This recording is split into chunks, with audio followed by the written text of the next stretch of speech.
नमस्कार। News times network के कार्यक्रम समाचार चक्र में आपका स्वागत है। मैं हूं सर्वेश कुमार सिंह। समाचार चक्र में चर्चा करेंगे आज के प्रमुख समाचारों की, चर्चित समाचारों की और देखेंगे संपादकीय टिप्पणी। सबसे पहले समाचार विश्लेषण। समाचार विश्लेषण में आज हम चर्चा करते हैं कोरोना की। कोरोना का प्रकोप देश में एक बार फिर बढ़ना शुरू हो गया है और बहुत तेज़ गति से बढ़ रहा है। कोरोना की दूसरी लहर जिस तीव्र गति से बढ़ती दिख रही है, ये पूरे देश के लिए एक तरह से चिंतित करने वाली है, लेकिन उससे ज़्यादा हमें अलर्ट रहने की ज़रूरत है।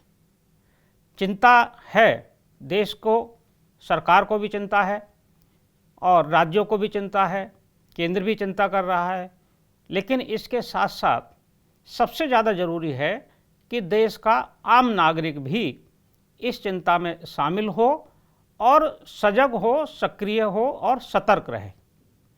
कोरोना के जो मामले पिछले 24 घंटे में बढ़े हैं, ये 40,000 हैं। 40,000 की संख्या एक साथ बढ़ना बेहद चिंतित करने वाला है।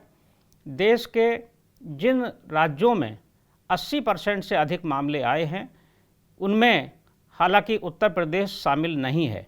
ये एक अच्छी और संतोषजनक खबर है कि उत्तर प्रदेश राज्य अभी कोरोना की इस दूसरी लहर में उस गति से प्रभावित नहीं है जिससे अन्य राज्य प्रभावित हुए हैं।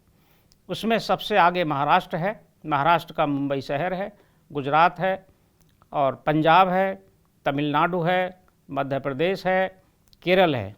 इन राज्यों में सर्वाधिक मामले देखने को मिले हैं।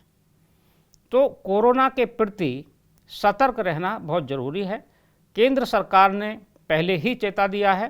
प्रधानमंत्री नरेंद्र मोदी ने भी सभी राज्यों के मुख्यमंत्रियों को चेतावनी दे दी है कि अपने अपने राज्यों में सतर्कता बढ़ा दें।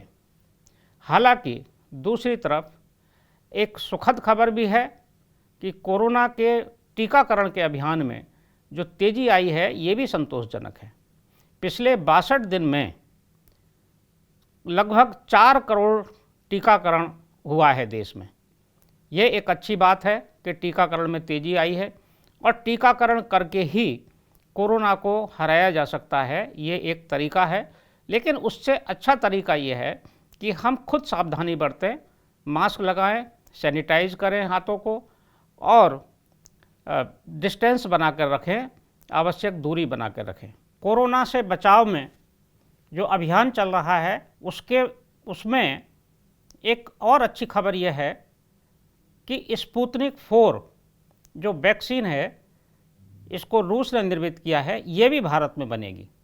इसकी लगभग 20 करोड़ डोज भारत में बनाई जाएंगी। तो एक तरह से हमारे यहाँ एक ये जो तीसरी वैक्सीन है, इसका निर्माण भी भारत में होगा। उत्तर प्रदेश सरकार ने कोरोना से निपटने के लिए पूरी तैयारी कर ली है।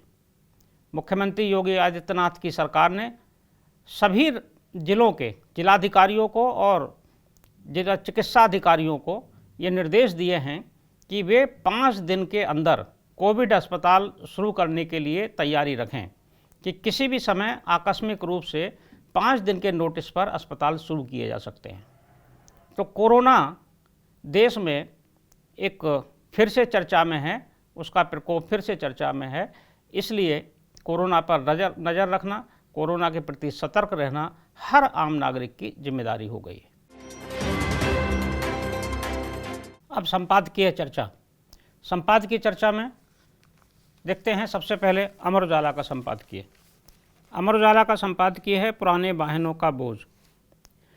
अमर उजाला लिखता है, केंद्रीय परिवहन मंत्री नितिन गडकरी ने पुराने वाहनों का बोझ कम करने के लिए स्क्रैप पॉलिसी का खाका पेश कर दिया है, जिसके अमल में आने के बाद निश्चय ही देश में वाहनों, खासतौर से निजी कारों के स्वामित्व से जुड़ा पूरा परिदृश्य बदल जाएगा।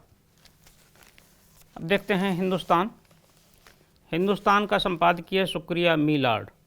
हिंदुस्तान ने लिखा है, सुप्रीम कोर्ट ने महिलाओं से जुड़े मामलों की सुनवाई के दौरान जजों को अतिरिक्त संवेदनशीलता बरतने की जो सलाह दी है, वह इंसाफ के तकाजे से ही नहीं, इंसानियत के लिहाज से भी एक सराहनीय पहल है। दैनिक जागरण का संपादकीय देखते हैं। दैनिक जागरण ने संपादकीय दिया है भ्रष्टाचार के खिलाफ छापेमारी। दैनिक जागरण ने लिखा है भ्रष्टाचार के संदेह में देश के करीब 100 ठिकानों में केंद्रीय जांच ब्यूरो की छापेमारी से ऐसा कुछ संकेत भले ही मिले कि भ्रष्ट तत्वों के खिलाफ एक बड़ी कार्रवाई की गई, लेकिन इसकी अनदेखी नहीं की जानी चाहिए कि इस तरह की छापेमारी पहले भी की जा चुकी है और नतीजा ढाक के 3 पात वाला है। नवभारत टाइम्स देखते हैं। नवभारत टाइम्स का संपादकीय क्या कहें क्या ना कहें। नवभारत ने लिखा है सुप्रीम कोर्ट ने बुधवार को देश भर की अदालतों के लिए यौन हिंसा से जुड़े मामलों में खास एहतियात बरतने के ऐतिहासिक निर्देश जारी किए। कोर्ट ने साफ कहा कि कोई भी जज यौन उत्पीड़न से जुड़े किसी मामले की सुनवाई करते हुए ना तो किसी तरह की महिला विरोधी टिप्पणी करे और ना ही दोनों पक्षों में समझौता कराने की कोशिश करे। ये थे आज के 4 अखबारों के संपादकीय। समाचार चक्र में आज बस इतना ही। कल फिर मिलेंगे कुछ प्रमुख समाचारों पर चर्चा के साथ, संपादकीय टिप्पणी के साथ। तब तक के लिए मैं सर्वेश कुमार सिंह आपसे विदा लेता हूँ। नमस्कार।